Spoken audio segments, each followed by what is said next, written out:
अस्सलाम वालेकुम मेरे भाइयों और बहनों। हमारा हाइनेस शेख मोहम्मद बिन राशिद अल मखतूम। तो गाइस वर्करों के लिए यानी अगर आप दुबई में काम कर रहे हो तो 5 इतनी इम्पोर्टेंट और इतनी बड़ी खुशखबरी है कि आप भी सुनोगे तो हैरान हो जाओगे, क्योंकि बहुत कम लोगों की इसकी जानकारी है। तो 5 जो नए अपडेट है, जो 5 नए नियम बताए गए हैं, वो भी आपको इस वीडियो में बताने वाला हूँ। पहले जो यहाँ के जो शेख है, शेख मोहम्मद बिन राशिद अल मखदूम जी को बिग सलूट है, जो इतनी अच्छे अच्छे कानून बनाते हैं वर्करों के लिए और सारे चीज़ करते हैं। और इन्होंने अपने जाने के बाद क्या क्या यहाँ छोड़ कर जाएंगे, वो चीज़ इन्होंने एक वीडियो में बताया है, अपने किताब में लिखा है। तो इनकी ज़ुबानी पहले ये सुन ले, उसके बाद जो अपडेट है, वो जो खबर है मैं आपको बताने वाला हूँ। और इनके लिए 2 शब्द ज़रूर लिखना, पहले इनकी ज़ुबानी आप सुने, उसके बाद जो अपडेट है, जो खुशखबरी, वो भी आपको बताने वाला हूँ। अस्सलाम वालेकुम मेरे भाइयों और बहनों। हमारा हाइनेस शेख मोहम्मद बिन राशिद अल मखतूम अपनी किताब में ज़िंदगी ने मुझे सिखाई है, अल्लमतनी अल हया, बोलते हैं सबसे बेहतरीन विरासत जो हम छोड़ सकते हैं वो दौलत या इमारतें नहीं हैं, बल्कि सच्ची दानाई, मुफीद इल्म और वो नेक बात है जो ज़मानों और सरहदों से आगे बढ़कर हर दौर और हर कौम की इंसानों को फ़ायदा पहुंचाए। हमारे लीडर हमारा शेख मोहम्मद बिन राशिद का यही अल्फाज है और ये किताब में है, और ज़िंदगी ने मुझे सिखाई यानी अल्लमतनी अल हया। तो ये किताब में इतना तजुर्बा है हमारा लीडर का, हमारे शेख मोहम्मद का तजुर्बा है कि दुनिया के अंदर ये सब जो आप देखते हो ना, वो इम्पोर्टेंट नहीं है।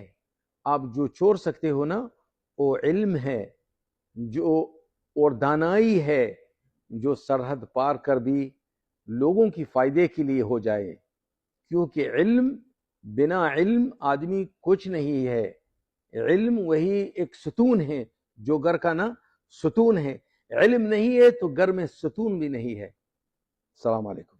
तो आपने सुना, अगर आप दुबई में काम कर रहे हो तो आपकी ये रिस्पॉन्सिबिलिटी बनती है, एक जिम्मेवारी बनती है कि इनके लिए 2 शब्द नीचे कमेंट सेक्शन में ज़रूर बताना।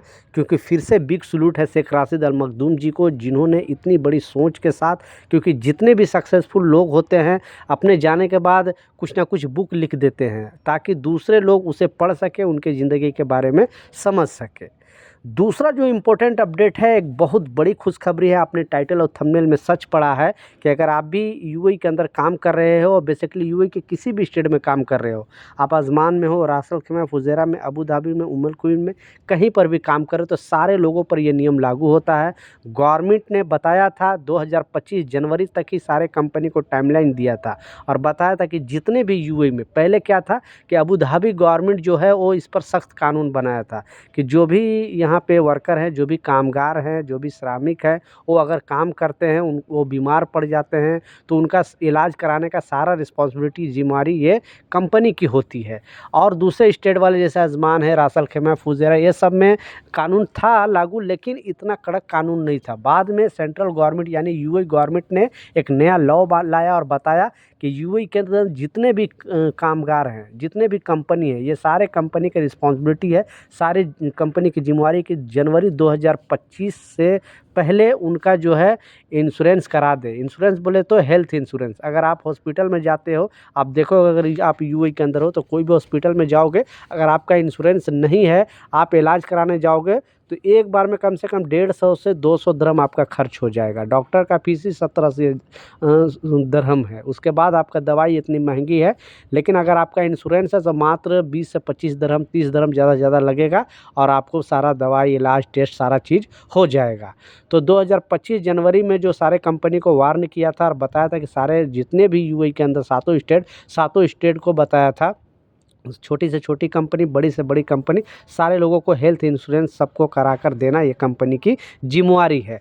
तो अब फिर से गवर्नमेंट चेकिंग करना स्टार्ट कर दी है, और जो कंपनी अगर कामगारों को हेल्थ इंश्योरेंस अभी तक नहीं कराई है तो उस कंपनी के खिलाफ कड़ा एक्शन लेना शुरू कर दिया है। तो आपकी कंपनी अभी तक हेल्थ इंश्योरेंस कराई है कि नहीं, नीचे कमेंट सेक्शन में ज़रूर बताना। क्योंकि ये जो अपडेट आई है, जो खबर आई है, सारे लोगों पर ये कंपलसरी किया गया है, यानी जितने भी कामगार हैं, ये कंपनी की जिम्मेवारी है कि सबका हेल्थ इंश्योरेंस कराए क्योंकि आप साइड पर काम कर सकते हो, इंजर्ड हो जाते हो, आप बीमार पड़ जाते हो, तो यहाँ आपको देखने के लिए कोई कौन है? सारा जिम्मेवारी ये कंपनी की होती है, इसलिए सारे कंपनी को बोला गया। तो आपकी कंपनी कराई है कि नहीं, ज़रूर नीचे कमेंट सेक्शन में ज़रा, ताकि आपकी बात मैं आगे पहुंचा सकूं।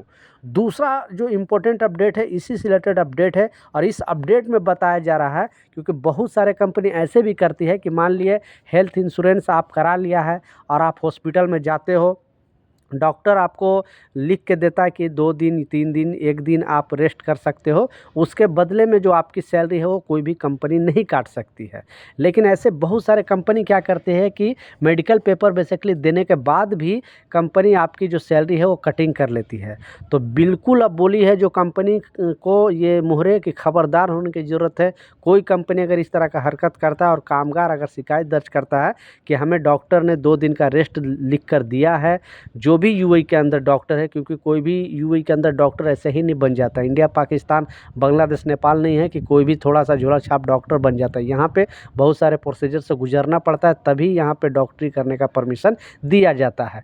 तो आपको अगर डॉक्टर लिख कर दे दिया है कि हाँ इस बंदे को 2 दिन या 3 दिन या 4 दिन 1 वीक अगर रेस्ट दिया जाए, इनसे काम ना कराया जाए, तो उसके बदले में जो सैलरी है वो कटिंग आपकी नहीं होगी। लेकिन ये जो पेपर जो डॉक्टर दिया है आपको सबमिट करना पड़ेगा अपने ऑफिस में, यानी जो भी जिसके पास भी आप काम कर रहे हो वहाँ पे आप दिखाओ कि मुझे डॉक्टर ने इतने दिन का छुट्टी दिया है। उसके बावजूद अगर कंपनी आपकी सैलरी कटिंग कर लेती है तो आपको बिल्कुल घबराने नहीं है। 80084 पे कॉल करके शिकायत दर्ज कराएं। उस कंपनी के खिलाफ मुहरे का कहना है कि कड़ा एक्शन लिया जाएगा। तो आपकी कंपनी ये सब करती है कि नहीं वो भी ज़रूर बताना।